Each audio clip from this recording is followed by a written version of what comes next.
Hello दोस्तों। दक्ष coaching classes में आपका स्वागत है। आज हम पढ़ेंगे डिस्ट्रीब्यूशन ऑफ टेम्परेचर के बारे में। हाँ, distribution of temperature on the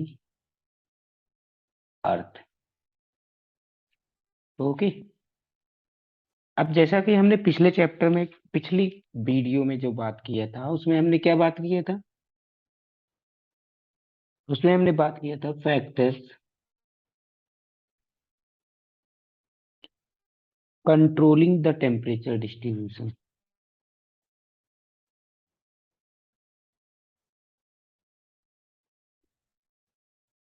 factors controlling the temperature distribution, ये हमने पढ़ा था पिछली वीडियो में।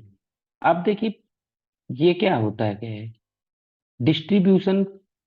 जो टेम्परेचर डिस्ट्रीब्यूशन हो रहा है अर्थ पे, वो उसको कौन कौन से फैक्टर्स कंट्रोल करते हैं? तो इसमें सबसे पहला और सबसे जरूरी जो हो जाता है वो आता है लैटिट्यूड।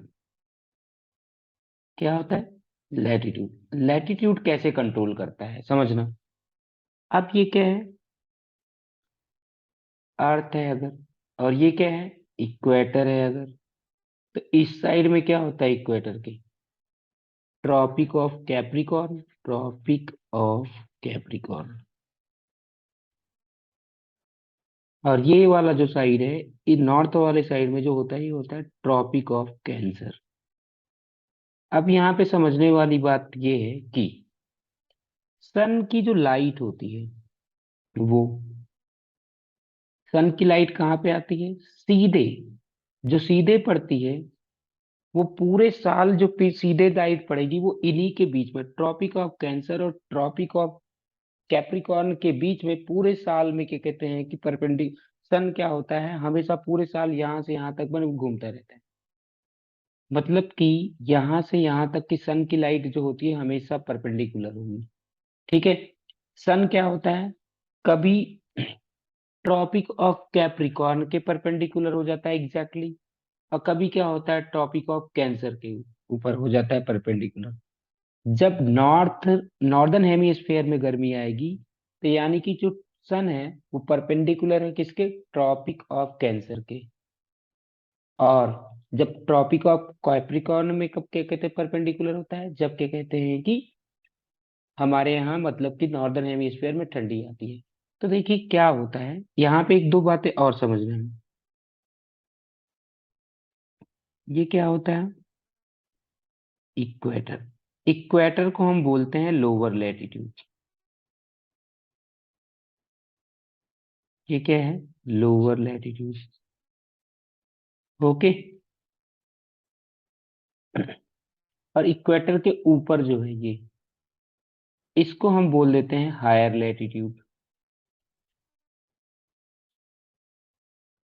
क्योंकि क्योंकि क्या होता है, इसकी इसकी डिग्री 0 डिग्री, अगर मान लीजिए ये 10 डिग्री नॉर्थ, तो यानी कि क्या होता है कि, और इधर भी क्या होगा, अगर इधर भी मान लीजिए 10 डिग्री नॉर्थ है, और ये भी क्या हो गया? Higher latitude.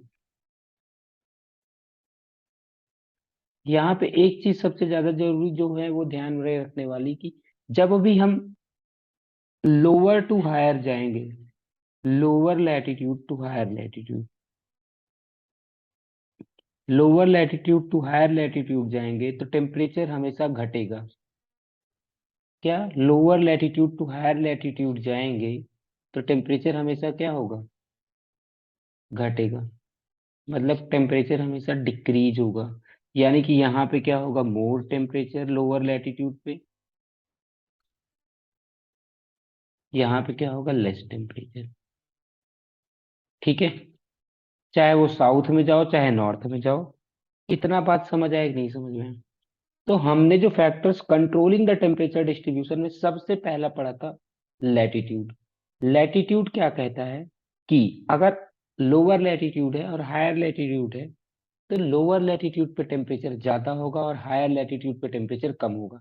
जैसे एक एग्जांपल और लेते हैं, एक बार एक चीज और समझते हैं पहले यहाँ पे, समझिएगा। ये मान लीजिए कि 10 डिग्री नॉर्थ, 10 डिग्री लैटिट्यूड है, 10 डिग्री नॉर्थ है। ये क्या कहते हैं कि 0 डिग्री नॉर्थ है। और ये क्या कहते हैं कि 15 डिग्री नॉर्थ है। अब देखना, इसका मैंने टेम्परेचर लिख दिया ए, इसका टेम्परेचर मान लीजिए बी, इसका टेम्परेचर सी। तो इसमें सबसे ज्यादा टेम्परेचर किसका होगा? ए का होगा। फिर उसके बाद किसका टेम्परेचर होगा? बी का होगा। फिर उसके बाद सबसे कम टेम्परेचर किसका होगा? सी का। क्योंकि हमने बताया सबसे लोअर लैटिट्यूड किसका है? ए का। फिर उससे ज्यादा लैटिट्यूड किसका है? बी का। हमने बताया अभी हायर लैटिट्यूड के साइड में जाएंगे तो टेम्परेचर क्या होता जाता है? डिक्रीज होता जाता है। लैटिट्यूड के ऊपर ऐसे डिपेंड करता था। इतना क्लियर है? इतना समझ में आया? ठीक है। अब देखना क्या हो रहा है कि मैंने अभी बताया ट्रॉपिक ऑफ कैप्रिकॉर्न पे, ट्रॉपिक ऑफ कैप्रिकॉर्न पे सन क्या करते हैं कि कब सीधे पड़ता है? ट्रॉपिक ऑफ कैप्रिकॉर्न पे देखो सन क्या होता है ना, थोड़ा सा और मैं अच्छे से समझाता हूँ, 1 मिनट में। देखना क्या होता है,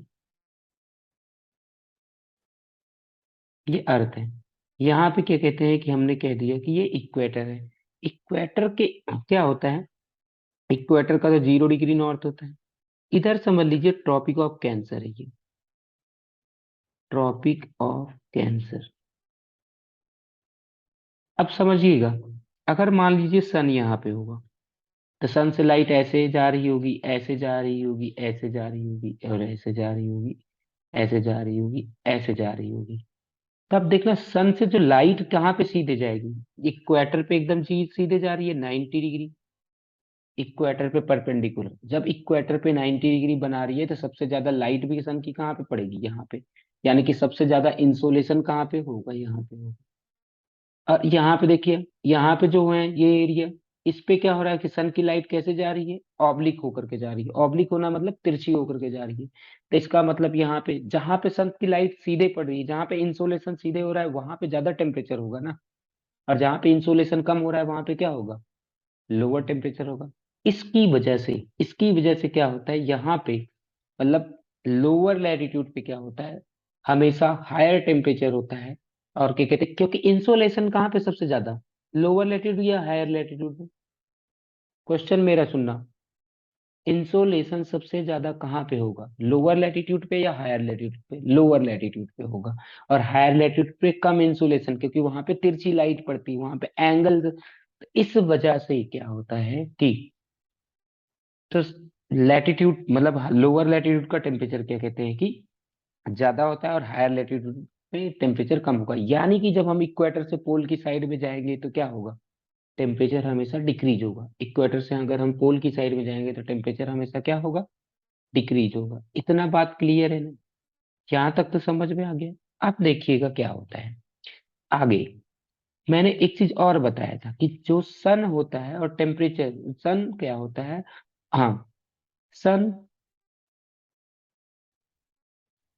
सन क्या होता है? ये सन जो होता है पूरे साल भर में सन क्या होता है? यहाँ से यहाँ तक करके बीच में घूमता रहता है पूरे साल में, यहाँ से यहाँ तक भर में बस।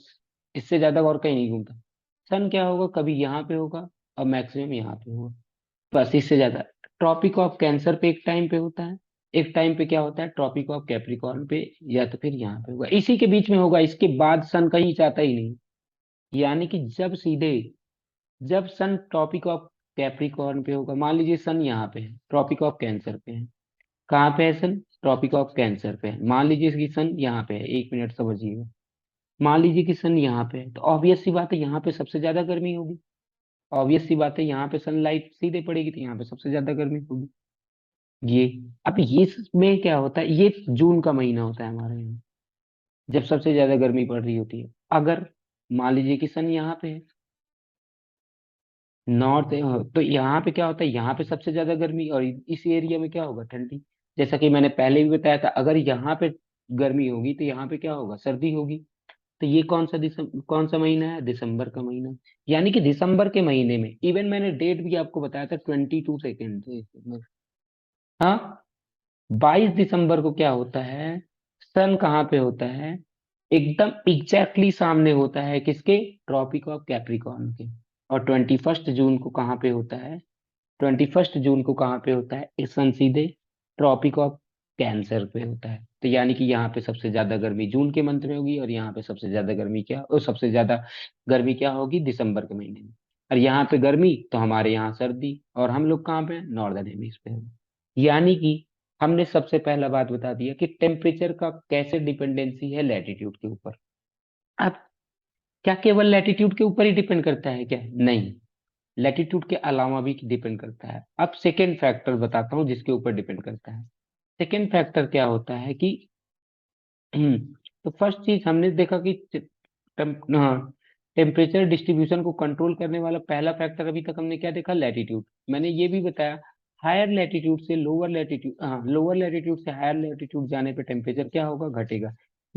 यानी कि हम जैसे जैसे क्या कहते हैं कि इक्वेटर से पोल की साइड में जाएंगे तो टेम्परेचर क्या होता जाएगा? कम होता जाएगा, कम होता जाएगा, कम होता जाएगा। ओके। अब सेकेंड, पहला फैक्टर क्या था? लैटिट्यूड। सेकेंड फैक्टर देखते हैं, सेकेंड फैक्टर क्या है? सेकेंड फैक्टर जो है वो एल्टीट्यूड होता है। सेकेंड फैक्टर क्या होता है? एल्टीट्यूड।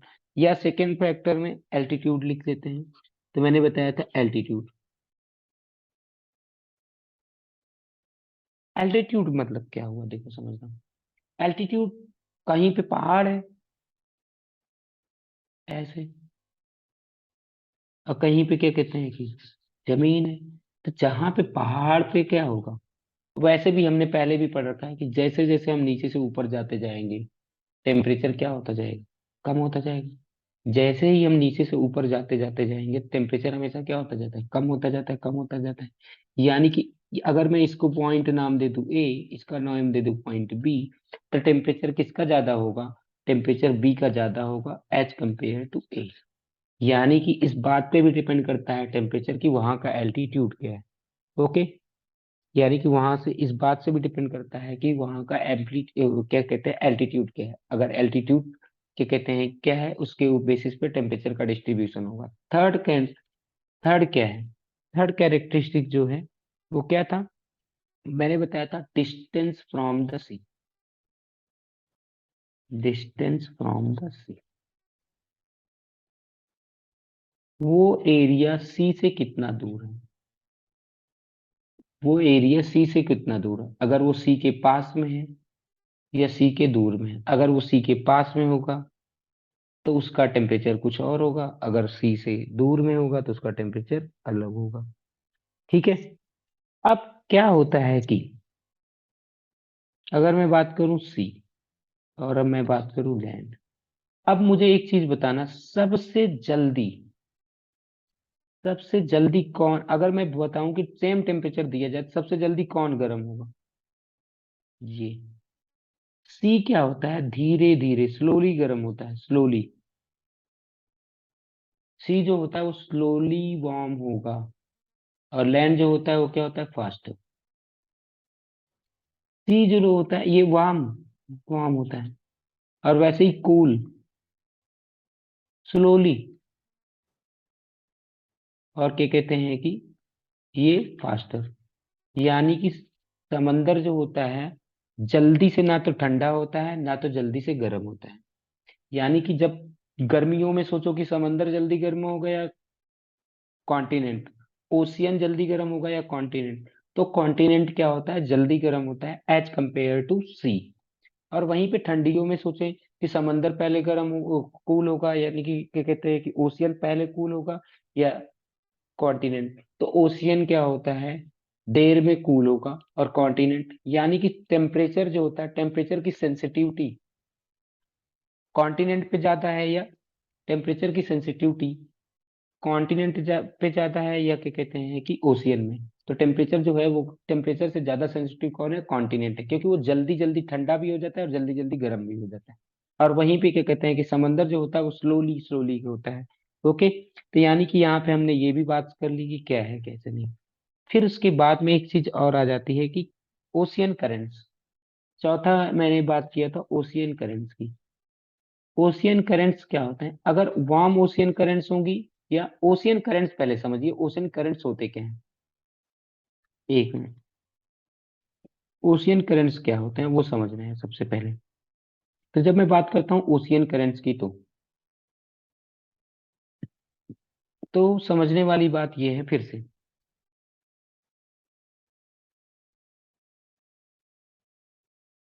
ये है समंदर,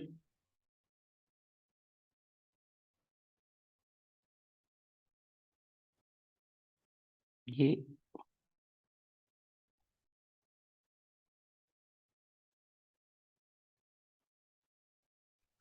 ऐसे ही समझ लीजिए, रफ डायग्राम है ऐसे ही।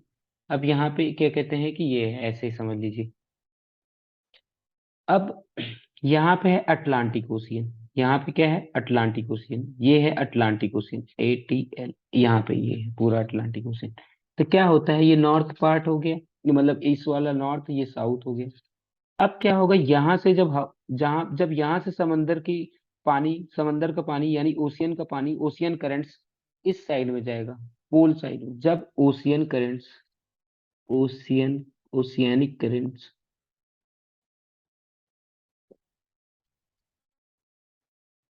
कहाँ पे, पोल से, पोल टू इक्वेटर। अगर पोल से इक्वेटर की साइड में जाएंगी तो क्या होती है, ये कोल्ड ओशियानिक करंट होती है। ये क्या होती है, कोल्ड ओशियानिक करंट होती है। और वहीं पे वार्म ओशियानिक करंट कौन से होती है, वार्म ओशियानिक करंट्स कौन से होती हैं, जब क्या कहते हैं कि इक्वेटर से कहाँ पे जाए, पोल पे जाए। जब इक्वेटर से पोल साइड में जा रहा होगा तो उसे क्या बोलते हैं, वार्म ओशियानिक करंट। यानी कि जिधर वार्म ओशियानिक करंट जा रही होगी उसका टेम्परेचर क्या हो जाएगा, ज्यादा हो जाएगा। और जहाँ पे कोल्ड ओशियानिक करंट जा रही होगी वहां पे टेम्परेचर क्या होगा, कम हो जाएगा। तो इन सब चीजों से एक हमने चार पांच फैक्टर्स पढ़ लिए कि टेम्परेचर का डिस्ट्रीब्यूशन कैसे होता है। अब जो हमारा जो आज का जो वीडियो है, आज जो हम पढ़ने वाले हैं, डिस्ट्रीब्यूशन ऑफ टेम्परेचर, और वो जो डिस्ट्रीब्यूशन ऑफ टेम्परेचर होगा इन सब फैक्टर्स के ऊपर डिपेंड करेगा। सबसे पहला था लैटिट्यूड, हाँ सबसे पहले मैंने क्या बताया था, लैटिट्यूड। दूसरा मैंने बताया एल्टीट्यूड। तीसरा हमने क्या बताया, तीसरा मैंने बताया कि कहते हैं कि एयर, उसका क्या कहते हैं कि डिस्टेंस फ्रॉम द सी। चौथा अभी मैंने बता दिया कि कहते हैं कि क्या, उसमें क्या नाम है, अभी मैंने बताया था, सबसे लास्ट में बताया था, क्या नाम है कि ओशियन करंट्स, ओशियन करंट्स कैसी है, अगर वो ठंडी है या क्या है, इसके बेसिस पे डिपेंड करता है टेम्परेचर डिस्ट्रीब्यूशन। तो आज का हमारा टॉपिक है डिस्ट्रीब्यूशन ऑफ टेम्परेचर, कैसे डिस्ट्रीब्यूशन होगा टेम्परेचर का।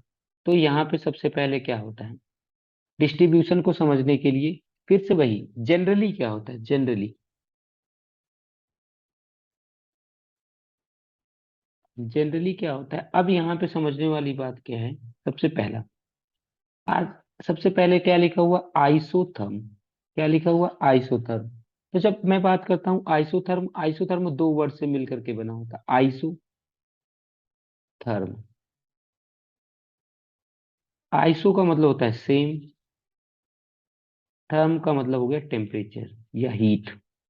जब जब क्या किया जाता है, आइसोथर्म्स क्या होते हैं, आइसोथर्म्स क्या है ये, आइसोथर्म्स जो है ये क्या कहते हैं कि इमेजिनरी लाइंस है। आइसोथर्म्स क्या होती हैं, इमेजिनरी लाइंस है। आइसोथर्म्स क्या है, इमेजिनरी लाइंस हैं। Imaginary lines, isotherms are the lines joining the places having equal temperature. अब समझिएगा फिर से, इक्वल टेम्परेचर को जोड़ने वाले जो लाइंस है उन्हें ही आइसोथर्म्स बोला गया। ये है ग्लोब, समझ लीजिए, यहाँ पे 10 डिग्री सेल्सियस है, यहाँ पे भी 10 डिग्री सेल्सियस है, यहाँ पे 12 डिग्री सेल्सियस है। तो अब मैंने क्या किया, ऐसे ऐसे लाइंस को जोड़ दिया। ये जो 10 डिग्री वाले हो गए इनको आपस में जोड़ दिया, ठीक है। अब यहाँ पे 12 डिग्री सेल्सियस है, यहाँ पे 15 डिग्री सेल्सियस है। अब फिर मैंने क्या किया, इस 12 वालों को आपस में जोड़ दिया। तो एक आइसोथर्म ये हो गया, एक आइसोथर्म ये हो गया। तो समझ में आ गया होगा आइसोथर्म क्या है, आइसोथर्म जस्ट एक इमेजिनरी लाइंस है जो क्या करती हैं, हमेशा लिंक करती हैं किनको, जिनका टेम्परेचर सेम होता है उन प्लेसेस को। क्या, वो ज्वाइन करती हैं उन प्लेसेस को जिनका इक्वल टेम्परेचर होता है। ओके, समझ आया। आइसोथर्म्स क्या होते हैं, लाइंस होती हैं, इमेजिनरी लाइंस होती हैं जो कि कहते हैं कि उन प्लेसेस को ज्वाइन करती हैं जहां पे अर्थ पे टेम्परेचर जिसका जिसका सेम होता है। इतना बात समझ में है? वैसे जनरली में क्या होता है, जनरली इन जनरल आइसोथर्म्स जो होते हैं वो पैरेलल होते हैं लैटिट्यूड के। जनरली क्या होता है, आइसोथर्म आइसोथर्म क्या होंगे, जैसे जैसे पैरेलल, जैसे जैसे लैटिट्यूड है वैसे वैसे क्या होंगे, आइसोथर्म्स भी होंगे। क्योंकि हमने पढ़ा है, अभी हमने पढ़ा था टेम्परेचर का डिस्ट्रीब्यूशन किसके ऊपर डिपेंड करता है, लैटिट्यूड के ऊपर। यानी कि हम जैसे जैसे इक्वेटर से दूर जाते जाएंगे टेम्परेचर क्या होता जाएगा, घटता जाता है। तो उसी तरीके से क्या हो रहा है, लगभग लगभग सबका सेम टेम्परेचर। जब लगभग से लगभग सबका सेम टेम्परेचर, तो जनरली क्या होगा, जनरली ये क्या होते हैं, पैरेलल टू लैटिट्यूड होंगे। लेकिन लेकिन क्या होता है, देखना ये है, एक बार इस इमेज को देख लीजिए, ये है। अब यहाँ पे देखिए एक आइसोथर्म ये है। इस आइसोथर्म का चाहे जहां यहाँ पर भी देखोगे 25 में 25 डिग्री सेल्सियस, यहाँ पर भी कितना टेम्परेचर है, -25 डिग्री सेल्सियस। ये लाइन जहां जहां होगी वहां पे टेम्परेचर -25 डिग्री सेल्सियस। क्योंकि आइसोथर्म क्या करते हैं, सेम उस लाइंस को जोड़ते हैं, उन लाइन उन पॉइंट उन प्लेसेस को जोड़ते हैं जिनका सेम टेम्परेचर होता है। जैसे आप देखना इसका टेम्परेचर कितना है, 10 डिग्री सेल्सियस। यानी यहाँ पर भी टेम्परेचर कितना होगा, 10 डिग्री सेल्सियस। यहाँ पर भी टेम्परेचर कितना होगा, 10 डिग्री सेल्सियस। यहाँ पर भी टेम्परेचर कितना होगा, 10 डिग्री सेल्सियस। यहाँ पर भी टेम्परेचर कितना होगा, 10 डिग्री सेल्सियस। यानी कि हमें एक चीज तो क्लियर हो गया, आइसोथर्म्स क्या होते हैं। क्लियर हो गया ना, क्या है, आइसोथर्म्स क्या होते हैं, जो प्लेसेस इक्वल टेम्परेचर के हैं उनको जोड़ देगा। जो प्लेसेस इक्वल टेम्परेचर के होंगे तो उनको जोड़ देगा। ओके, इतना तो क्लियर हो गया। अभी हमें क्या करना है, अभी हमारा क्या कहते हैं कि वैसे क्या होते हैं। अभी मैंने बताया कि जनरली क्या होता है कि आइसोथर्म जो होते हैं वो पैरेलल होते हैं किसके, इक्वेटर, सॉरी, लैटिट्यूड्स के। लेकिन क्या हमारे इस डायग्राम में, जो अभी हम डायग्राम देख रहे हैं, इस डायग्राम में क्या लैटिट्यूड, क्या आइसोथर्म्स पैरेलल हैं, नहीं। क्या आइसोथर्म्स पैरेलल हैं, वैसे क्या होता है कि आइसोथर्म जो होते हैं वो पैरेलल होते हैं लैटिट्यूड के। लेकिन यहाँ पे नहीं है, क्यों नहीं है, क्योंकि अभी हमने बताया था distribution of temperature. Distribution of temperature किसके ऊपर डिपेंड करता था, क्या केवल और केवल लैटिट्यूड के ऊपर डिपेंड कर रहा है क्या, क्या डिस्ट्रीब्यूशन ऑफ टेम्परेचर केवल और केवल लैटिट्यूड पे डिपेंड कर रहा है क्या, नहीं ना। डिस्ट्रीब्यूशन ऑफ टेम्परेचर लैटिट्यूड के अलावा और भी चीजों के ऊपर डिपेंड कर रहा था, जैसे मैंने बताया था ओशियानिक करंट्स के ऊपर डिपेंड कर रहा है। वहां पे पहाड़ है या मैदान है, यानी एल्टीट्यूड के ऊपर डिपेंड कर रहा है। वो एरिया समंदर के पास में है, यानी ओशियानिक पार्ट है या लैंड पार्ट है, ये भी डिपेंड कर रहा है। कॉन्टिनेंटल पार्ट है या ओशियानिक पार्ट है, इस बात पे भी डिपेंड करता है। इस बात पे डिपेंड करता है कि ओशियानिक करंट्स कैसी फ्लो हो रही हैं, वार्मर ओशियानिक करंट्स हैं या कोल्डर कूलर ओशियानिक करंट्स हैं। इन सब चीजों के बेसिस पे क्या होता है, डेविएशन हो जाता है। इन सब चीजों के बेसिस पे क्या होता है, डेविएशन हो जाता है।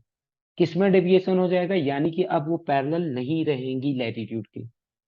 तो क्लियर हुआ कि क्यों ये पैरेलल नहीं है लैटिट्यूड के।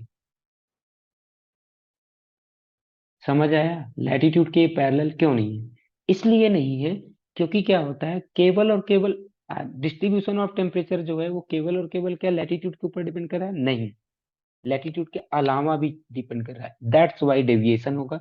तो वही यहाँ पे लिखा हुआ है, the deviation from this general trend. This general trend का मतलब होता है जो पैरेलल टू लैटिट्यूड है। कहाँ पे ज्यादा होगा, जनवरी में ज्यादा, मतलब कि जनवरी में क्या होगी, जो एक, क्या नाम है, जनवरी में जो आइसोथर्म्स होंगी, यानी कि जो आइसोथर्म लाइंस हैं वो लेस पैरेलल होंगी। और जबकि जुलाई में थोड़ा सा ज्यादा पैरेलल होंगी। समझ में है ना, जनवरी में कम पैरेलल होंगी और जुलाई में ज्यादा पैरेलल होंगी, बस इतनी सी बात है।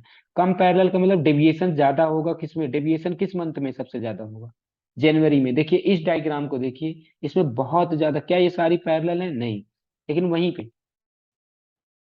वहीं पे इस वाली डायग्राम को देखिएगा, ये, इसमें देखिए ये जुलाई का है, जुलाई में देखो ये लगभग लगभग इसमें पैरेलल ही है। तो यानी कि क्या होता है कि जुलाई में कम डेविएशन होता है, जबकि जनवरी में क्या होता है, ज्यादा डेविएशन होता है। जनवरी के मंथ में ज्यादा डेविएशन है। Okay, next point, in northern hemisphere the land surface area is much larger then in southern hemisphere, hence the effects of land mass and oceanic currents well pronounced. यानी कि यहाँ पे देखना क्या लिखा है, वेल प्रोनाउंस्ड का मतलब होता है स्पष्ट है, स्पष्ट है। यानी कि आप समझिएगा, फिर से यहाँ पे आते हैं, थोड़ा सा देखते हैं क्या कहना चाहता है ये।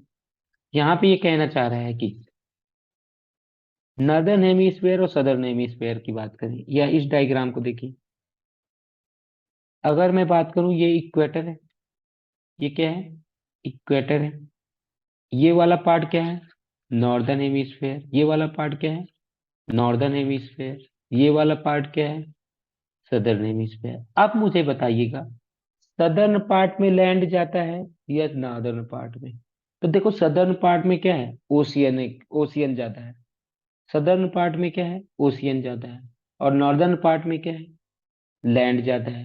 तो ऑब्वियस सी बात है कि जहां पे लैंड ज्यादा होगा, जैसा कि मैंने पहले भी बताया था, जो लैंड होते हैं वो टेम्परेचर से ज्यादा सेंसिटिव होते हैं। जो कॉन्टिनेंटल पार्ट होता है वो क्या कहते हैं कि वो ज्यादा टेम्परेचर से सेंसिटिव है। वहीं पे जो ओशियानिक पार्ट होता है वो टेम्परेचर से कम सेंसिटिव होता है। यानी कि जो नॉर्दर्न पार्ट में वेरिएशन ज्यादा होगा, नॉर्दर्न पार्ट में डेविएशन ज्यादा होगा, और क्या कहते हैं सदर्न पार्ट में डेविएशन कम होता है। इस वजह से क्या होता है कि सदर्न पार्ट में देखो क्या होते हैं, ज्यादातर ये पैरेलल ही होंगी। सदर्न पार्ट में क्या होंगी, ज्यादातर ये क्या होती है, पैरेलल ही होते हैं। वहीं पे नॉर्दर्न पार्ट में क्या होता है, बहुत ज्यादा डेविएशन आता है। क्यों? क्योंकि देखिए पहले क्या होगा, यहाँ पे क्या है, इस रीजन में देखो क्या है, ओशियन है। फिर से क्या आ गया, कॉन्टिनेंट आ गया, फिर से ओशियन आ गया। यानी कि ओशियन, कॉन्टिनेंट, ओशियन, तो यानी कि यहाँ पे फिर से कॉन्टिनेंट, यानी कि फिर से ओशियन। यानी कि यहाँ पे क्या होगा, ज्यादा वेरिएशंस आएंगे, ज्यादा यहाँ पे मुड़ेंगी लाइंस, और यहाँ पे क्या होगी, कम मुड़ेंगी लाइंस। इतना क्लियर है? क्यों ये ऐसा हो रहा है? क्योंकि नॉर्दर्न पार्ट में क्या है, कॉन्टिनेंट्स ज्यादा हैं। जब कॉन्टिनेंट्स ज्यादा होंगे तो मैंने अब इसीलिए शुरू में ही, पहले चैप्टर के शुरू में, हालांकि मैंने पिछले वीडियो में बताया था, लेकिन फिर से मुझे इसमें इसलिए बताना पड़ा है क्योंकि मुझे इस पूरे के कहते हैं कि वीडियो को समझाने के लिए मेन सबसे पॉइंट वही जरूरी है कि टेम्परेचर का डिस्ट्रीब्यूशन कौन कौन अफेक्ट करता है। तो यानी कि यहाँ पे देखिए क्या लिखा हुआ है, in northern hemisphere the land surface area is much larger than. Northern hemisphere में लैंड सरफेस एरिया ज्यादा है और तो के और सदर्न हेमीस्फेयर से। तो यानी कि यहाँ पे जो लैंड मास का इफेक्ट होगा वो ज्यादा होगा। यानी कि लैंड मास का इफेक्ट ज्यादा होगा, यानी कि क्या कहते हैं कि वो पार्ट जल्दी क्या कहते हैं कि गर्म हो जाएगा। इतना बात समझ में आया? अब इस डायग्राम को देख लीजिए, यहाँ पे क्या होगा, ज्यादा वेरिएशंस होंगे, जिसकी वजह से वेरिएशंस हो रहे हैं, ये भी आपको क्लियर हो गया। अब समझते हैं इस डायग्राम को, देखिए ये। अब क्या करते हैं देखिएगा, जो, अब फिर से एक बार यहाँ पे एक चीज और मैं समझा देता हूँ आपको, फिर उसके बाद में समझ में क्या क्या चीजें हैं, क्या क्या नहीं है, फिर फटाफट ये हो जाएगा। हाँ, टेम्परेचर का जो डिस्ट्रीब्यूशन होता है, distribution of temperature,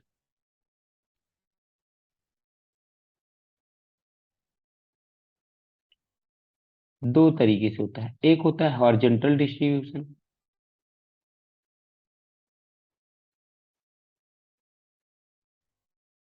horizontal distribution, और एक होता है क्या कहते हैं कि वर्टिकल डिस्ट्रीब्यूशन।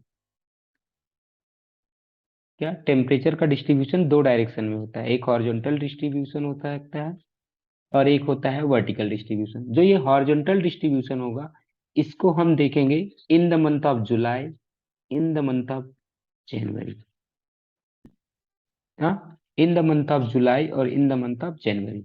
और वर्टिकल डिस्ट्रीब्यूशन में हम देखेंगे inversion of temperature, inversion of temperature. तो ये दो चीजें हमें समझना है।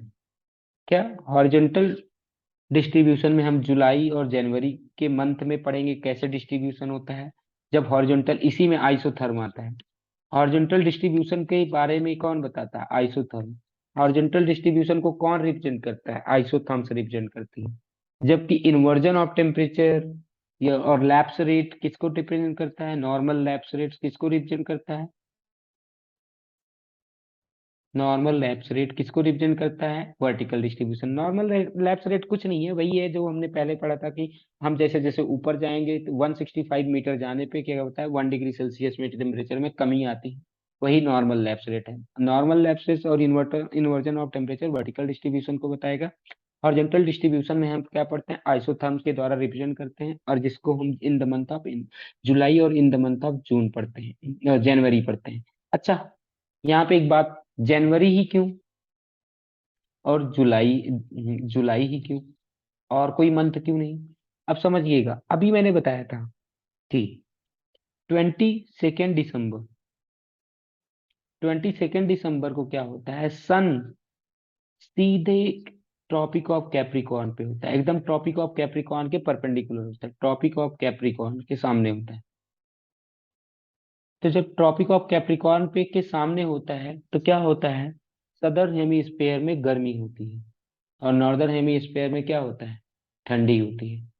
तो तो अब क्योंकि इस टाइम पे क्या होता है, वहां पे ड्राई सीजन होता है, मतलब बारिश वारिश नहीं होती, एकदम ड्राई सीजन होता है। जब ड्राई सीजन है यानी कि ड्राई एयर होता है, यहाँ पे क्या होगा, ड्राई एयर होगा, तो थोड़ा सा पढ़ना मुश्किल हो जाता है, क्योंकि हमें तो पढ़ना है हैबिटेट के बारे में।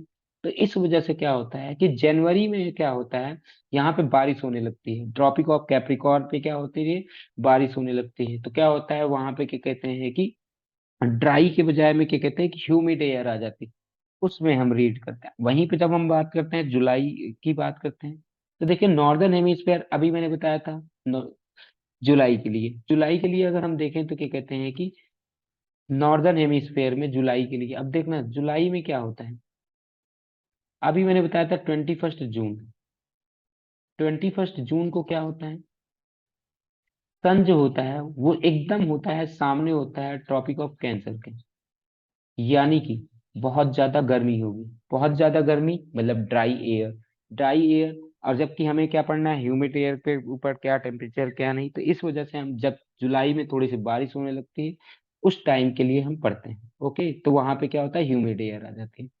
अब देखते हैं, ये हमने ये डायग्राम देख लीजिए, इस डायग्राम में क्या लिखा हुआ है, distribution of surface air temperature in the month of जनवरी। तो ये सबसे पहले क्या कहते हैं कि जनवरी में कैसे टेम्परेचर का डिस्ट्रीब्यूशन हुआ है उसको पढ़ते हैं। ठीक है, तो देखिए सबसे पहले क्या लिखा हुआ है, in January isotherms deviate to the north over the ocean. तो देखिए क्या हो रहा है, जहां जहां ओशियन है, ओशियन में देखो ये लाइन कहाँ पे चली गई, नॉर्थ साइड में चली गई, ओशियन में नॉर्थ साइड में, और वहीं पे फिर से कॉन्टिनेंट आ गया तो क्या होता है, साउथ में। फिर से क्या कहते हैं, ओशियन आ गया तो फिर से नॉर्थ साइड में, ओशियन आ जाता है तो नॉर्थ साइड में, और क्या कहते हैं कि जैसे ही कॉन्टिनेंट आ जाता है साउथ साइड में मुड़ जाती है लाइन। ठीक है, फिर से ओशियन आ गया तो नॉर्थ साइड में। तो जनवरी के मंथ में यही होता है। जनवरी के मंथ में क्या होता है, जनवरी के मंथ में क्या होता है कि, हाँ, the deviate the north over the ocean के ऊपर में क्या होगा, नॉर्थ में मुड़ जाती है लाइंस, और क्या कहते हैं कि कॉन्टिनेंट पे वो लाइंस क्या होती हैं, साउथ साइड में मुड़ जाती हैं। ये चल रहा है। This can be seen the north Atlantic ocean, the presence of warm ocean currents, gulf stream and the north Atlantic drift make the north Atlantic ocean warmer. अब देखना क्या होता है यहाँ पे, इस डायग्राम को फिर से देखिए, जैसा कि मैंने पहले भी बता रखा है कि इस वाले रीजन में कौन सा ओशियन है, एक मिनट,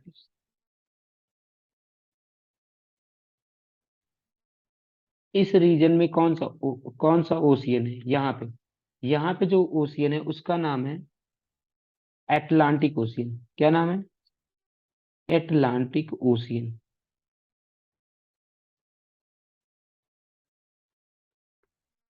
यहाँ पे एटलांटिक ओशियन, इस ओशियन को पूरे को क्या बोला जाता है, एटलांटिक ओशियन। ओके, अब देखना यहाँ पे क्या होता है इस रीजन में। अब यहाँ से क्या होता है, एक ओशियन करंट जाती है यहाँ से, यहाँ से ओशियन करंट जाती है यहाँ से, जो यहाँ से ओशियन करंट जाती है यहाँ से, उसको बोला जाता है गल्फ स्ट्रेट। क्या बोला जाता है, गल्फ स्ट्रीम।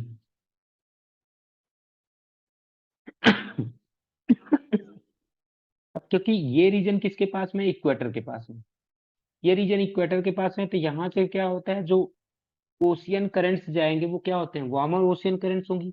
मैंने पहले ही बताया था कि वार्मर ओशियन करंट क्या करते हैं कि इसको क्या करेंगी, इस रीजन को गर्म कर देगी। यहाँ से भी ऐसे क्या कहते हैं कि नॉर्थ अटलांटिक ओशियन करंट्स होती हैं यहाँ पे, तो वो भी क्या करती थी, इस रीजन को गर्म कर देती है, इस वाले रीजन को पूरा का पूरा क्या होता है, वार्मर ओशियन होता है। वार्मर ओशियन होता है, इस वजह से ये क्या होता है, ये तुरंत लाइंस क्या होती हैं, इस साइड में उड़ जाती हैं। क्या मैंने बताया, अब समझिएगा। मैंने क्या बताया, मैं कह रहा था कि यहाँ से ये गल्फ ऑफ मैक्सिको है, ये क्या है, गल्फ ऑफ मैक्सिको। यहाँ पे क्या, क्योंकि ये रीजन इक्वेटर के पास है, तो यहाँ पे क्या होता है, यहाँ से गर्म वाटर यानी कि वार्मर वाटर क्या होता है, इस साइड में जाता है। तो यहाँ पे क्या होता है, इस वाले वाटर को क्या कर देता है, वार्म कर देता है, वार्म कर देता है, जिसकी वजह से क्या होता है, इस वार्म की वजह से क्या होता है, इक्वेट ये क्या कहते हैं कि जो आइसोथर्म होता है वो नॉर्दर्न साइड में चला जाता है। ओके। अब फिर से ये आ जाता है यूरेशिया पार्ट। यूरेशिया मतलब यहाँ पे बहुत ज्यादा ठंडी होती है। तो ये फिर से देखिए फटाफट, ये क्या कहते हैं कि ठंडी के कारण फिर से ये मुड़ गया, यानी कि ये बात है यहाँ पे। ओके। अब next, over the land the temperature decreases sharply and isotherms bend toward the south in the Europe। अब देखना क्या हो रहा है, अभी मैंने बताया यहाँ पे क्या होता है, फिर से समझिएगा बढ़िया से। यहाँ पे क्या हो रहा था, वार्म था। यहाँ पे क्या है, कोल्ड रीजन है। तो यानी कि वार्मर रीजन में क्या हुआ कि ये वार्मर रीजन था, तो इधर क्या हुआ, फटाफट यहाँ पे ये चला गया, जो लाइंस थी वो नॉर्थ साइड में मुड़ गई, क्योंकि ये रीजन जो कोल्ड है, तो फिर से ये लाइंस क्या हो जाएंगी, साउथ साइड में चली जाएंगी। यानी कि इस प्रकार से तो ये क्या कहते हैं कि लाइंस मुड़ रही है। अब अगला क्या हो रहा है, अब हाँ, it is much pronounced in the Siberian plain. Siberian plain कहाँ पे है, ये है साइबेरियन प्लेन, ये है साइबेरियन प्लेन, देखना ये रीजन है साइबेरियन प्लेन।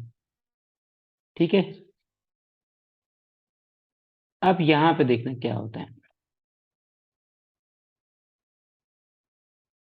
ये रीजन जो होता है इसी को बोल देते हैं साइबेरियन प्लेन, ये पूरे रीजन को। तो अब इस रीजन में देखिए क्या होता है क्या नहीं होता। क्या लिखा हुआ है, the mean January temperature is along 60 degree east longitude -20 degree Celsius है। कितना है, -20 डिग्री सेल्सियस है। यानी कि यहाँ पे टेम्परेचर लगभग लगभग कितना है, -20 डिग्री सेल्सियस है यहाँ पे। कहाँ पे, एक मिनट, यहाँ के सामने यहाँ पे देखना, यहाँ पे कितना टेम्परेचर है, लगभग लगभग -20 डिग्री सेल्सियस। ये कह रहे हैं यहाँ पे, ये पूरा पूरा जो रीजन है यहाँ पे -20 डिग्री सेल्सियस है, क्योंकि टेम्परेचर बहुत कम हो गया। मैंने बताया ना, यहाँ पे टेम्परेचर वार्म था और यहाँ पे टेम्परेचर क्या हो गया, कम हो गया। तो इसकी वजह से ये लाइन से जो नॉर्थ साइड में जा रही थी वो फिर से मुड़ गई। वैसे अगर ये सब इफेक्ट नहीं होता तो वो तो लाइन सीधे ही चली जाती, लेकिन इसकी वजह से जैसे जैसे टेम्परेचर चेंज हो रहा है वैसे वैसे the mean monthly temperature for the January 27 degree Celsius. जनवरी के लिए जो मीन टेम्परेचर निकाला गया वो कितना आया, 27 डिग्री सेल्सियस। कहाँ पे, इक्वेटर ओशियंस में। इक्वेटर ओशियंस का मतलब ऐसे ओशियंस जो जहाँ जिसके ऊपर से इक्वेटर पास हो रही है, ऐसे ओशियंस जिसके ऊपर इक्वेटर पास हो रही होगी, तो उस ओशियंस के जो टेम्परेचर निकाला गया जनवरी का वो 27 आ गया। वहीं पे क्या हुआ, 24 degree Celsius in tropics. Tropics मतलब क्या मैंने बता रखा, tropic of cancer, tropic of Capricorn के आसपास का एरिया, ये सब में क्या आया, कितना आया, कितना आया, क्या कहते हैं कि वहां पे टेम्परेचर कितना है, और वहीं पे 24 डिग्री सेल्सियस। वहीं पे मिडिल लैटिट्यूड में कितना है, मिडिल लैटिट्यूड में 20 डिग्री सेल्सियस भी हो सकता है, 20 से कम भी हो सकता है, 20 से लेकर के 0 तक ऐसे चलता रहता है। वहीं पे क्या कहते हैं कि यूरेशियन कॉन्टिनेंटल में, यूरेशियन कॉन्टिनेंटल में कितना है, -18 to 48। अब यूरेशिया, ये है यूरेशिया, देखो जहाँ जो साइबेरियन प्लेन था उसी को यूरेशिया। ठीक है। ये पूरा पूरा यूरेशिया है, ये पूरा पूरा यूरेशिया। इस रीजन में कह रहे हैं, इस पूरे रीजन में कह रहे हैं कहाँ कितना टेम्परेचर है, -18 से लेकर के क्या कहते हैं कि 48 तक भर में। अगला, in southern hemisphere the isotherms are more or less parallel to the latitudes and the variation in the temperature is more gradual than the northern hemisphere. अच्छा देखिए, नॉर्दर्न हेमीस्फेयर और सदर्न हेमीस्फेयर की लाइंस को देख करके कुछ लग रहा है, ये लाइन देखिए, यहाँ की लाइंस को देखिए, यहाँ की लाइंस को देखिए, यहाँ की लाइंस को देखने के पता चल रहा है कि यहाँ की लाइंस बहुत पास पास में है। नॉर्दर्न हेमीस्फेयर की लाइंस क्या है, पास पास में है। और जितना आइसोथर्म पास पास में होगा उतना ही सडन चेंज होता है टेम्परेचर में। क्या, अगर आइसोथर्म्स लाइंस पास पास में है तो टेम्परेचर में सडन चेंज भी होगा। और यहाँ पे देखिए आइसोथर्म लाइन क्या है, दूर दूर है। तो जब आइसोथर्म लाइंस दूर दूर है तो क्या कहते हैं कि टेम्परेचर में जो चेंज होता है वो ग्रेजुअल होगा, और कुछ ज्यादा ही ग्रेजुअल होगा। कुछ ज्यादा ही का मतलब क्या कहते हैं कि बहुत धीरे चेंज होगा, यानी कि यहाँ पे इसमें टेम्परेचर में जल्दी चेंज आएगा ही नहीं। क्यों? क्योंकि यहाँ पे लैंड एरिया है ही नहीं ज्यादा। ज्यादातर यहाँ पे क्या है, कॉन्टिनेंटल पार्ट है। जब कॉन्टिनेंटल सॉरी ज्यादातर क्या है इसमें, ओशियानिक पार्ट है। तो जब ज्यादातर ओशियानिक पार्ट है तो इसमें क्या होगा, चेंजेस आएंगे नहीं। और यहाँ पे क्या था, नॉर्दर्न हेमिस्फेयर में देखो क्या है, ओशियानिक और क्या कहते हैं कि ओशियन के साथ साथ में लैंड भी था, यानी कि कॉन्टिनेंट्स भी थी। इसलिए वहां पे ज्यादा चेंजेस आ रहे थे, फटाफट चेंजेस आ रहे थे, इस वजह से वहां पे ज्यादा क्या कहते हैं कि यहाँ पे अगर मैं बोलूँ तो इस वाले रीजन में क्या कहते हैं कि बहुत सडन चेंजेस आ जाते हैं टेम्परेचर में, और इस वाले रीजन में क्या कहते हैं कि कोई सडन चेंजेस नहीं होते टेम्परेचर में। ओके, अब हमें समझना है क्या लिखा था वहां पे, एक मिनट बस। हाँ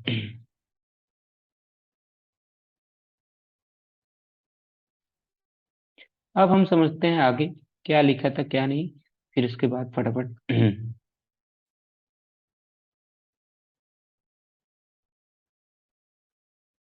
यहाँ पे तीन लाइंस थी, हमने देखा क्या लिखा है, 20 डिग्री के सामने जो 20 डिग्री सेल्सियस है वो किसके है, 35 साउथ पे। क्या कहते हैं कि ये क्या कहते हैं 45 पे, और ये 60 पे। क्या ये देखना, इस डायग्राम में देखिए, ये जो 0 डिग्री सेल्सियस है ये किस पे है, 60 डिग्री पे। 60 डिग्री साउथ पे कौन सी लाइन है, 60 डिग्री साउथ के जो लैटिट्यूड होगा उसके पैरेलल कौन सा चल रहा है, 0 डिग्री। 45 डिग्री साउथ के पैरेलल में कौन चल रहा है, 10 डिग्री सेल्सियस। और क्या कहते हैं कि 30 डिग्री साउथ के पैरेलल, क्या कहते हैं कि 30 डिग्री साउथ के पैरेलल में, उसके लैटिट्यूड के पैरेलल में कौन सा चल रहा है, 20 डिग्री सेल्सियस। तो ये है हमारा distribution of temperature in July, sorry June, no January. अब हम जो पढ़ेंगे, distribution of temperature, distribution of surface air temperature in the month of July. अब जुलाई के डायग्राम को देखते हैं तो क्या होता है, देखिए जो जुलाई का जो डायग्राम है ना, जस्ट उल्टा है जनवरी के। जुलाई जुलाई का जो है वो क्या कहते हैं कि जुलाई का जो डायग्राम है जस्ट उल्टा है जनवरी के, एकदम कंप्लीट उल्टा होगा। देखो यहाँ पे देखिए क्या हो रहा है, यहाँ पे अब क्या होगा जुलाई के मंथ में। जुलाई के मंथ में मैंने पहले ही बताया, जुलाई के मंथ में क्या होगा, सन जो होगा वो क्या होगा, सन जो होगा वो किस तरह आ चुका होगा, सदर्न हेमिस्फेयर में होगा, सदर्न हेमिस्फेयर में। जुलाई में सन जो होगा वो सदर्न हेमिस्फेयर में, इवन मैं तो कह रहा हूँ कि ट्रॉपिक ऑफ कैप्रिकॉर्न पे होगा, ट्रॉपिक ऑफ कैप्रिकॉर्न के पास में होगा। तो यानी कि अब क्या होगा, इस साइड में ज्यादा टाइम गर्मी होगी और इधर कम होगी। अब वेरिएशंस को देखिए, अब जो होगा एकदम देखो, अभी वहां पे क्या हो रहा था, इधर ऊपर की ओर जा रहा था, और कॉन्टिनेंट्स में ऐसे की ओर आ रहा था। अब देखिए कैसे हो रहा है, फिर से ये ऐसे हो रहा था, एकदम उल्टा हो गया है ना, उल्टा हो गया ना, क्योंकि इसका रीजन क्या है, वही कि केवल और केवल कैसे उसका इंसुलेशन कितना हो रहा है कितना नहीं हो रहा है, वो सारी चीजें डिपेंड करती हैं। आपकी देखिए क्या हो रहा है कि पहले जो थी ये आपकी ज्यादा ही कुछ पैरेलल है, नॉर्दर्न में भी पैरेलल है, सादर्न में भी पैरेलल है। और जबकि पहले वाले में क्या था, नॉर्दर्न में ज्यादा पैरेलल नहीं थी। अब यहाँ पे देखो 0 डिग्री का क्या कहते हैं कि वो खींचा गया, 0 डिग्री का तो क्या हुआ, ये सीधे 0 डिग्री का आइसोथर्म ये था। 10 डिग्री सेल्सियस का आइसोथर्म ये है, ये 10 डिग्री सेल्सियस का आइसोथर्म है। वहीं पे 20 डिग्री सेल्सियस का आइसोथर्म ये है।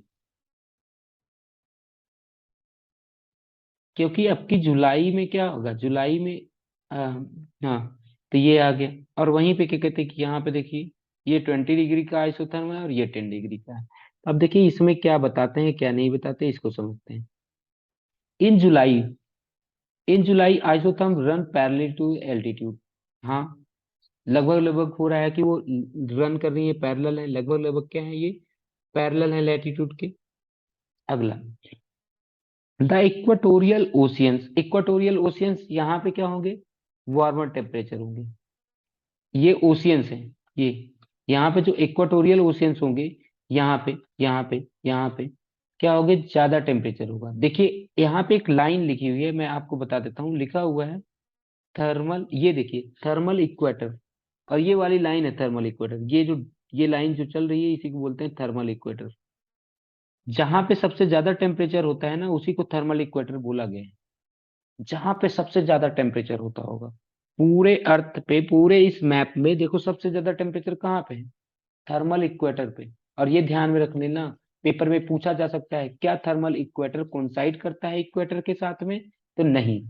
क्या थर्मल इक्वेटर कोइंसाइड करता है इक्वेटर के साथ में? तो नहीं करता।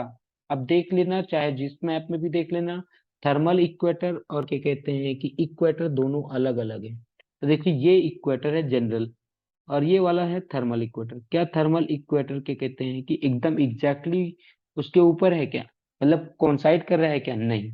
अब देखना यहाँ पर भी इस वाले डायग्राम में देखो, थर्मल इक्वेटर इस वाले जनवरी के मंथ में थर्मल इक्वेटर क्या है? सदर साउथ सदर्न पार्ट में, सदर्न हेमिस्फेयर में। जनवरी के मंथ में थर्मल इक्वेटर किस पार्ट में है? सदर्न हेमिस्फेयर में है। और इसका जो टेम्परेचर है वो कितना है? 30 डिग्री सेल्सियस। और वहीं पे क्या कहते हैं कि जुलाई के मंथ में देखो क्या कहते हैं कि जुलाई के मंथ में अगर देखा जाए तो क्या कहते हैं कि थर्मल इक्वेटर किधर है? नॉर्दर्न हेमिस्फेयर में। ये पेपर में पूछा जा सकता है। क्या क्या पूछा जा सकता है कि जुलाई के मंथ में थर्मल इक्वेटर किस साइड में होता है? तो आपको बताना पड़ेगा सदर्न हेमिस्फेयर में है, या इक्वेटर इक्वेटर के सॉरी जनवरी के मंथ में सदर्न हेमिस्फेयर में, और क्या कहते हैं कि इक्वेटर के साउथ में। और वहीं पे क्या कहते हैं कि मंथ ऑफ जुलाई में क्या कहते हैं कि नॉर्दर्न हेमिस्फेयर में, यानी कि जहां पे गर्मी होगी, ऑब्वियस सी बात है। यहाँ पे सबसे ज्यादा टेम्परेचर होता है। थर्मल इक्वेटर पे सबसे ज्यादा टेम्परेचर होता है। अब आगे देखिए, the equator record warmer temperature more than 27 degree Celsius. इसमें क्या होता है? 27 डिग्री सेल्सियस से ज्यादा भी टेम्परेचर होते हैं। Over the land more than 30 degree Celsius is noticed in the subtropical continental region of the Asia. यहाँ पे देखिए, अभी मैंने बताया भी था। यहाँ पे देखिए ये क्या है? ये एशिया, अफ्रीका, यहाँ पे कितना डिग्री सेल्सियस है? 30 डिग्री सेल्सियस। लैंड के ऊपर में कितना डिग्री सेल्सियस है? 30 डिग्री सेल्सियस। आगे, along the 40 degree north, 40 degree north अगर हम लैटिट्यूड पे देखें तो आइसोथर्म कितना होता है? 10 डिग्री सेल्सियस। और 40 डिग्री साउथ पे भी 10 डिग्री सेल्सियस, 40 डिग्री नॉर्थ पे भी देखा गया है। ये देखिए, ये होता है 0, ये 30, ये 40 पे कितना है? लगभग लगभग 10 डिग्री सेल्सियस। यहाँ पर भी 40 पे कितना है? 10 डिग्री सेल्सियस। दोनों ही साइड में कितना है? 40 डिग्री पे 10 डिग्री सेल्सियस के लाइन्स है। ओके, यहाँ तक समझ में आ गया होगा। अभी तक हमने देखा, फिर से देख लीजिए, दोनों डायग्राम देख लेते हैं। कि हमने कहा कि हमने देख लिया distribution of surface air temperature in the month of July. जुलाई में क्या है? ज्यादा डेविएशंस नहीं है। जुलाई में क्या है? मोर or less parallel to latitude है, मोर or less parallel to latitude है। ठीक है। और वहीं पे क्या कहते हैं कि in the month of January, जनवरी में क्या था? बहुत ज्यादा डेविएशन था, और less parallel to latitude. Even northern hemisphere में तो पैरेलल ही नहीं है लैटिट्यूड के, और सदर्न हेमिस्फेयर में कुछ जो है वो पैरेलल है लैटिट्यूड के। इतना बात हमने सीख लिया। अब हम बात करेंगे आगे रेंज ऑफ टेम्परेचर की। Range of temperature in January and July. अब इस डायग्राम को देखिए। Range of temperature, range of temperature बताता क्या है पहले तो ये समझना है। और फिर लिखा हुआ है इन जनवरी और इन जुलाई, मतलब कि यहाँ का मैक्सिमम टेम्परेचर कितना जा सकता है। रेंज ऑफ टेम्परेचर का मतलब ये हुआ मैक्सिमम कितना जा सकता है या मिनिमम कितना जा सकता है, that is known as range of temperature. तो देखिए, जैसे ये वाला जो रीजन लिखा हुआ है, यहाँ पे कितना लिखा हुआ? मैक्सिमम 60 डिग्री, मैक्सिमम 60 डिग्री जा सकता है। यानी कि यहाँ पे देखो टेम्परेचर क्या होता है, कभी कभी -55 डिग्री सेल्सियस दिखा देता है। कितना दिखा देता है? -55। यानी कि बहुत कम टेम्परेचर यहाँ पे हो जाता है। उसका रीजन क्या है? क्योंकि यहाँ का जो रेंज ऑफ टेम्परेचर जो होता है वो बहुत ही क्या है? ज्यादा है। यहाँ पे रेंज ऑफ टेम्परेचर बहुत ज्यादा है। और वहीं पे यहाँ पे देखिए इक्वेटर के पास, इक्वेटर के पास जो है वो रेंज ऑफ टेम्परेचर क्या है? सबसे कम है। माइनस मतलब 3 डिग्री सेल्सियस। यानी कि 15, अगर नॉर्मली 15 है, 15 से क्या हो सकता है? 18। और यह 18 से कम। जैसे यहाँ पे देखना, इक्वेटर के पास में कितना था? इस वाले डायग्राम में देखो कितना है? 20। अगर मैं कह रहा हूँ कि यहाँ पे 20 है, तो यानी कि यहाँ पे टेम्परेचर, अगर मैं जस्ट ऐसे समझ लो, इस प्लेस का कितना है? 25 है। तो क्या कहते हैं कि वो उसमें 3 ज्यादा हो सकता है या 3 कम हो सकता है, बस इसी को बोलते हैं रेंज ऑफ टेम्परेचर। इसमें कितना ज्यादा या कम हो सकता है? 3 ज्यादा या 3 कम हो सकता है, बस इससे ज्यादा नहीं। और वहीं पे क्या कहते हैं कि यहाँ पे देखिए कितना कम हो सकता है, पूरे 60। तो यानी कि रेंज ऑफ टेम्परेचर यहाँ पे 60 बढ़ सकता है या 60 घट सकता है। यहाँ पे कितना घट सकता है, केवल 3 या 3 बढ़ सकता है। तो इक्वेटर के पास में 3 है, रेंज ऑफ टेम्परेचर इसी को बोलते हैं। अब समझिएगा, the highest range of temperature is more than 60 degree Celsius over the north eastern part of Eurasian continent. You Asia और यूरोप को मिला करके यूरेशियन बोला जाता है। तो यानी कि यहाँ पे अभी मैंने बताया भी था कि यहाँ पे सबसे ज्यादा कितना है, यहाँ पे सबसे ज्यादा कितना है, 60 डिग्री सेल्सियस है। यानी कि जो रेंज ऑफ टेम्परेचर मैक्सिमम यहाँ पे है 60 डिग्री सेल्सियस, और मिनिमम इक्वेटर के पास था। तो वही यहाँ पे लिखा हुआ है। ये किसकी वजह से हो रहा है, ड्यू टू कॉन्टिनेंटली। ये किसकी वजह से हो रहा है, कॉन्टिनेंटैलिटी की वजह से हो रहा है। ये जो highest range of temperature 60 degree Celsius से ज्यादा है, वो किसकी वजह से है, ड्यू टू कॉन्टिनेंटलिटी। अब ये कॉन्टिनेंटलिटी क्या होता है, कॉन्टिनेंटलिटी मतलब होता है क्लाइमेट कंडीशन होता है जहां पे क्या होता है, बहुत कम एनर्जी लेती है। हाँ, क्या लिखा हुआ है, which it takes less energy to heat a location while water bodies do not influence the temperature. यहाँ पे क्या होता है, वाटर बॉडीज टेम्परेचर को इन्फ्लुएंस नहीं करती। जब कॉन्टिनेंटलिटी कॉन्टिनेंटलिटी वाला पार्ट होता है, वहां पे क्या होता है, कॉन्टिनेंटलिटी कंडीशन में वाटर नहीं कम, वाटर बॉडीज मतलब कि समंदर का कोई रोल नहीं होगा, ओशियन का कोई रोल नहीं होगा टेम्परेचर को कम या ज्यादा करने में। यहाँ पे जो टेम्परेचर कम या बहुत ज्यादा हो रहा है, वो केवल और केवल किसकी वजह से होता है, क्लाइमेट कंडीशन की वजह से। क्लाइमेट कंडीशन मतलब कि किसकी वजह से होता है, कॉन्टिनेंट की वजह से होता है, सॉरी। ये जो क्लाइमेट कंडीशन, कॉन्टिनेंटलिटी एक क्लाइमेट कंडीशन होता है जो कॉन्टिनेंटल प्लॉट की वजह से होता है। किसकी वजह से नहीं होता है, ओशियन की वजह से नहीं होता है। यानी कि जैसा कि हमने पहले भी पढ़ रखा है, कॉन्टिनेंट क्या होता है, जल्दी से क्या होगा, गर्म भी होगा और जल्दी से ठंडा भी हो जाता है। यानी कि यहाँ पे जो सबसे ज्यादा जो रेंज जो हुआ टेम्परेचर का, कि कभी कभी क्या हो जाएगा, बहुत ज्यादा टेम्परेचर हो जाएगा, कभी कभी क्या हो जाएगा, एकदम टेम्परेचर कम हो जाएगा। उसका मेन रीजन क्या है, कॉन्टिनेंटलिटी। अगला आ रहा है, the least range of temperature, जो सबसे कम टेम्परेचर है वो कहाँ पे है, इक्वेटर के पास में। वो 20 डिग्री नॉर्थ से 15 डिग्री साउथ के बीच में है। वो जो कितना है, 3 डिग्री सेल्सियस। ओके। तो यानी कि हमें यहाँ तक समझ में आ गया, रेंज ऑफ टेम्परेचर समझ लिया हमने। हमने समझ लिया कि कितने हैं कि temperature distribution in January, temperature distribution in July. अभी तक जो हमने पढ़ा था वो था हॉरिजेंटल डिस्ट्रीब्यूशन। अभी तक जो हमने पढ़ा था वो था हॉरिजॉन्टल डिस्ट्रीब्यूशन। अब जो हम पढ़ने वाले हैं वो है vertical distribution of temperature. Vertical distribution of temperature. अब समझने वाली बात यहाँ पे ही क्या है, कुछ पॉइंट्स हैं, बस फटाफट ये खत्म होने वाला है। Inversion of temperature. Inversion of temperature सबसे पहला पॉइंट इसमें पढ़ते हैं।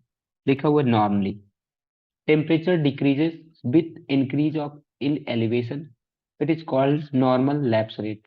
तो देखिए क्या होता है, अभी मैंने पहले भी बताया था, नॉर्मल लैप्स रेट में क्या होता है, अब समझना।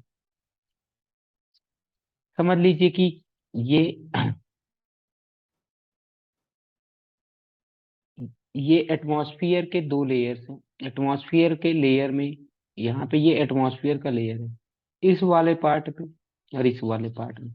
यहाँ पे क्या होगा, नॉर्मली क्या होता है, अगर आप नीचे से ऊपर जा रहे हो तो क्या हो जाता है, टेम्परेचर डिक्रीज होता है। टेम्परेचर क्या होता है, जैसे जैसे नीचे से ऊपर जाते जाते हैं टेम्परेचर, क्या कहते हैं कि एटमॉस्फेयर में, तो वैसे वैसे क्या होता है, टेम्परेचर डिक्रीज होता जाता है।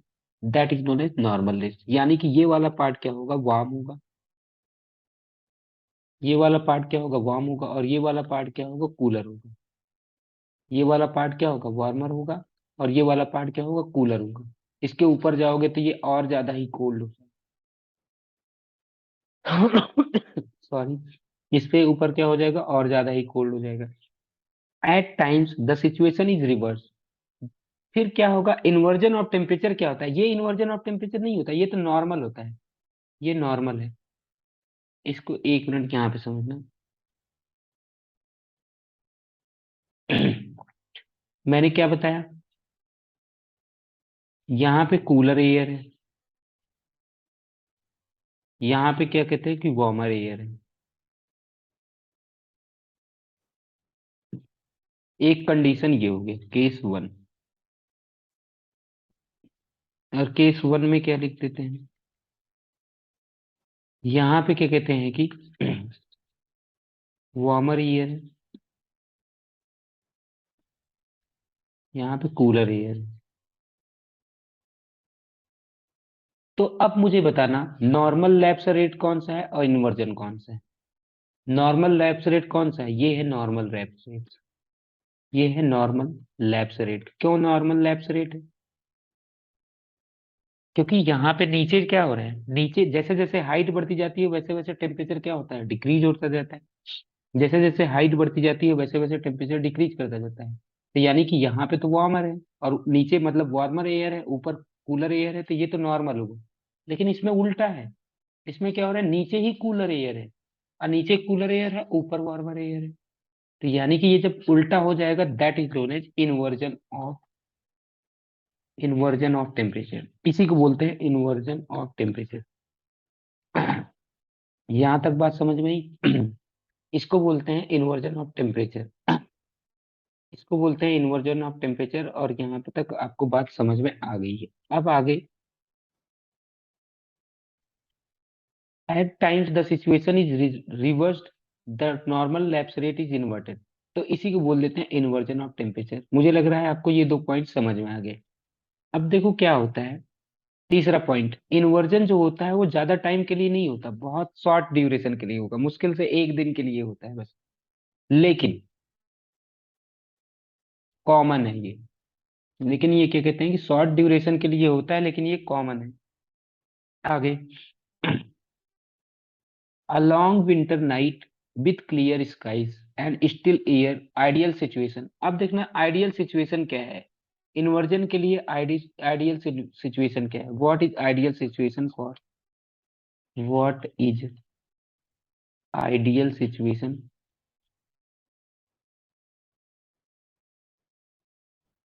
फॉर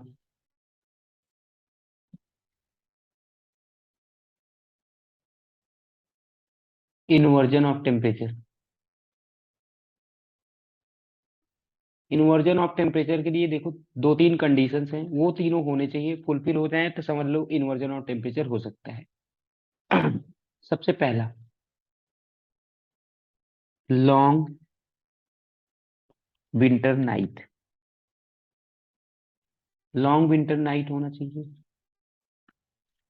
क्लियर स्काई,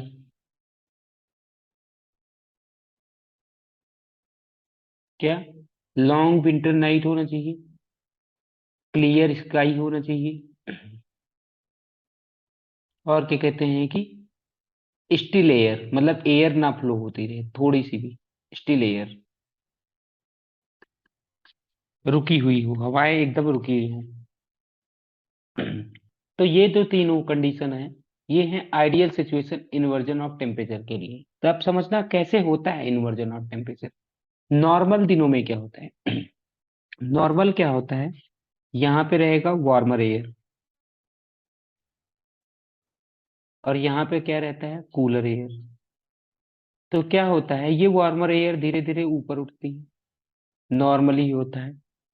हाँ, तो ये होता है। लेकिन क्या कहते हैं कि अब जब ये सिचुएशन आ गई, long winter night clear sky, जब स्काई क्लियर है तो क्या होगा, यहाँ से हीट जो होगी ना, यहाँ से जो अर्थ सरफेस से हीट क्या होगी, वो बड़ी आसानी से स्केप कर जाएगी और अर्थ क्या हो जाएगा, एकदम कूल हो जाएगा। और यहाँ पे ये तो कूल हो गया, लेकिन ये वाला पार्ट क्या रहेगा, हो गया वार्म हो गया। क्या, ये वाला पार्ट कूल हो जाएगा, क्योंकि क्लियर स्काई है ना, क्लियर स्काई में क्या होगा, एनर्जी बड़ी तेजी से स्केप कर जाएगी अर्थ सरफेस से। तो जो अर्थ के सरफेस पे जो एयर लगी हुई है वो क्या हो जाएगी, कूल हो जाएगी। और लेकिन ऊपर वाली एयर क्या रहेगी, वार्म। तो इस प्रकार से इन्वर्जन हो जाता है। ओके। लॉन्ग विंटर नाइट की वजह से भी क्या होगा, टेम्परेचर जल्दी, सन आएगा नहीं, जब सन जल्दी नहीं आएगा तो क्या होगा।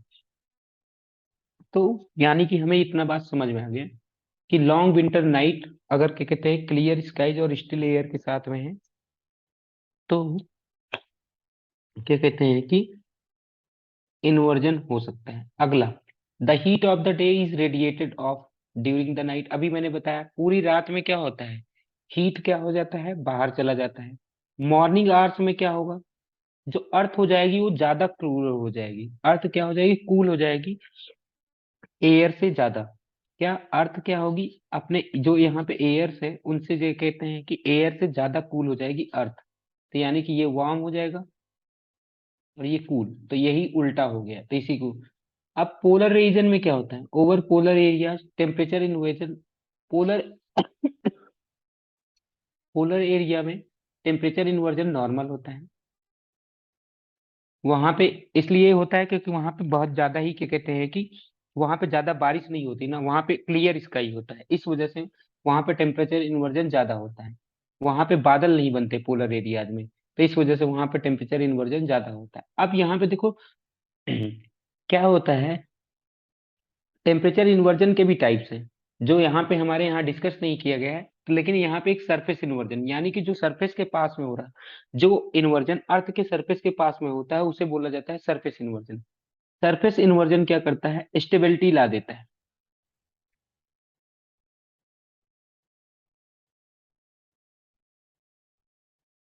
सरफेस इन्वर्जन क्या लाता है? स्टेबिलिटी ला देता है। सरफेस इन्वर्जन क्या ला देता है? स्टेबिलिटी ला देता है। किसमें?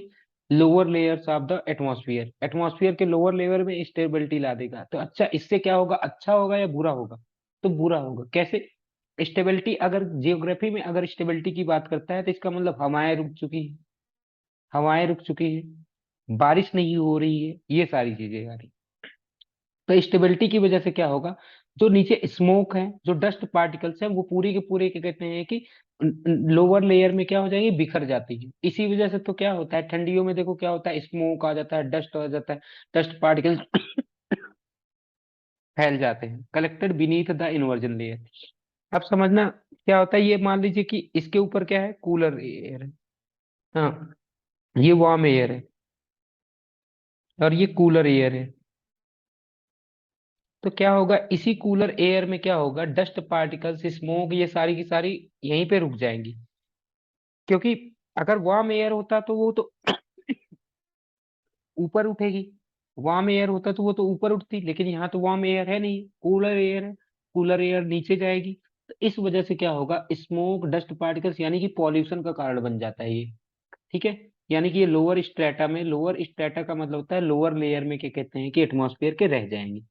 अब अगला आता है next, dense fogs। dense fogs in the morning is common occurrence especially during the winter season। तो ये जो dense fog होता है वो किसकी वजह से होता है? ड्यू टू इन्वर्जन की वजह से होता है। इन्वर्जन की वजह से ही dense fog आते हैं, तो वही लिखा हुआ है। This inversion commonly last for. अच्छा, ये जो इन्वर्जन होता है वो कितने टाइम के लिए होता है? कुछ घंटों के लिए ही होता है। जैसे ही सन आएगा ना, ये चला जाता है, हट जाता है, तो इसीलिए इसको टेम्पररी इन्वर्जन भी बोला जाता है। जो सरफेस इन्वर्जन है वो टेम्पररी इन्वर्जन भी होता है। ओके। अच्छा, टेम्परे फिर से एक बार मैं बता देता हूँ कि सरफेस इन्वर्जन की वजह से क्या होता है? स्टेबिलिटी आ जाती है। स्टेबिलिटी की वजह से क्या होगा कि वैसे तो क्या होता, अगर नीचे वार्म एयर होता तो वो ऊपर उठती है, लेकिन यहाँ पे तो वार्मर एयर है ही नहीं, नीचे आपकी कोल्डर एयर है।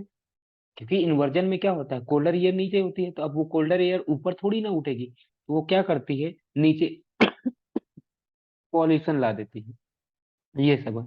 अब अगला आता है ड्रेनेज। एयर ड्रेनेज क्या होता है? एयर ड्रेनेज को एक प्रकार से हम बोल सकते हैं वैली इन्वर्जन होता है। देखिए, ये पहाड़ों में होगा। वैली इन्वर्जन कहाँ पे होता है? पहाड़ों में होता है। The inversion takes place in the hills and mountains due to air drainage. किसकी वजह से होता है? Air drainage. ड्रेनेज का मतलब होता है खिंचाव। ड्रेनेज का मतलब होता है खिंचाव। अब देखना क्या होता है यहाँ पे। ऐसे समझ लीजिए ये पहाड़ है, इधर भी पहाड़ है, अब ये है वैली, ये है वैली। अब क्या होता है कि हमें पता है, अब देखना क्या होगा, वैली में क्या होगा, जो यहाँ पे टेम्परेचर होगा वो तो भाग जाएगा। तो जब ये भाग जाता है, ये टेम्परेचर ऊपर उठ जाता है, टेम्परेचर यहाँ का धीरे धीरे हीट लॉस हो जाती है, दिन में हीट लॉस हो गई। अब आ गई रात। रात में क्या होगा, ये टेम्परेचर यहाँ से हीट को, ये जो वैली होती है यहाँ से भी हीट को खींच लेती है, तो वही लिखा हुआ है। The cold air at the hills and mountains produced during the night flows under the influence of gravity. Gravity के कारण जो यहाँ पे जो कोल्ड एयर होगी वो नीचे की ओर आ जाएंगी। क्या, एक बार फिर से समझिएगा मैं क्या बता रहा था। मेरे कहने का मतलब था, देखना यहाँ पे ऐसे पहाड़ है समझ लो, यहाँ पर भी ऐसे पहाड़ है। अब क्या कहते हैं कि ये बीच में आ गई वैली। अब क्या होगा कि दिन में क्या हुआ, दिन में पहले हीट अप हुआ, अब रात में धीरे धीरे इसकी हीट क्या हो गई, निकल गई, यहाँ से हीट चली गई। अब क्या होता है, ड्यू टू ग्रेविटी यहाँ के जो कोल्डर एयर होंगे उसको खींच लेगा ये अपने पास में।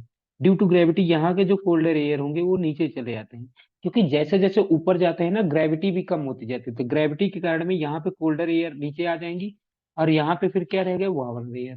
तो इस प्रकार से जो इन्वर्जन बनता है उसे बोला जाता है वैली इन्वर्जन। अब क्योंकि यहाँ पे हमने एयर को खींच लिया, एयर को देखो स्लोप पर से, इनके ढलानों पर से क्या कर दिया गया, खींच लिया गया। तो वही लिखा हुआ है, being heavy and dense the cold air acts almost like a water and moves down the slope. यानी कि ये क्या है, कोल्डर एयर है, और ये क्या कोई हैवी और डेंस भी है, तो ये नीचे भाग आएंगी। और जब ये नीचे भाग आती है तो क्या होता है कि यहाँ का जो वैली हो जाता है वो क्या हो जाता है, कोल्ड हो जाता है, और ये वार्म हो गया, ये वार्म हो गया, और ये क्या हो गया, कोल्ड हो गया। तो एक बार फिर से मैं समझाता हूँ, मुझे लग रहा है आप लोगों को समझ में नहीं आया होगा, 1 मिनट बस। आपकी बढ़िया से समझिएगा, समझ में आ जाएगा एकदम क्लियर। देखना क्या होता है, ये है पहाड़, और यहाँ पर भी समझ लीजिए ऐसे पहाड़ है, ये बीच में वैली है।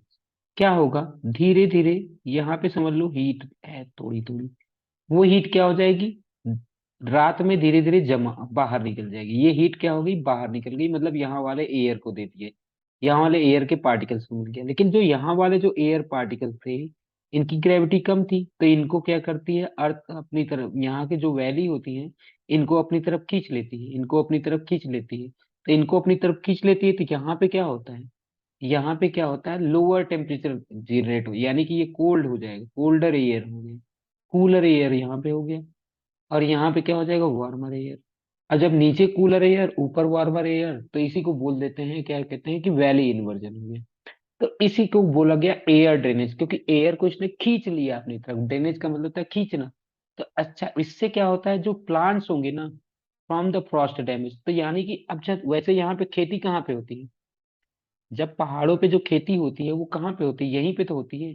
तो यानी कि इनको फ्रॉस्ट डैमेज से क्या होता है, क्योंकि नीचे कोल्ड एयर को खींच लिया, तो यानी कि यहाँ पे जो प्लांट्स लगे होते हैं जो स्लोप पे, स्लोप का मतलब होता है ये ढलान पे, यहाँ पे जो प्लांट्स लगे होते हैं उनको क्या कहते हैं कि ये प्रोटेक्ट कर लेते हैं, उनको ड्रॉप उससे बचा लेते हैं फ्रॉस्ट से। तो आप लोगों को समझ में आ गया होगा यहाँ तक अच्छे से। ये था पूरा हमारा चैप्टर नंबर 9 हमने खत्म कर दिया। और अब हम आगे नेक्स्ट क्लास में क्या कहते हैं कि नेक्स्ट वीडियो में आगे आएंगे चैप्टर नंबर 10 के इस वीडियो के साथ में। अभी आप लोग क्या कहते हैं कि यहाँ तक बढ़िया से पढ़िएगा, अगर कुछ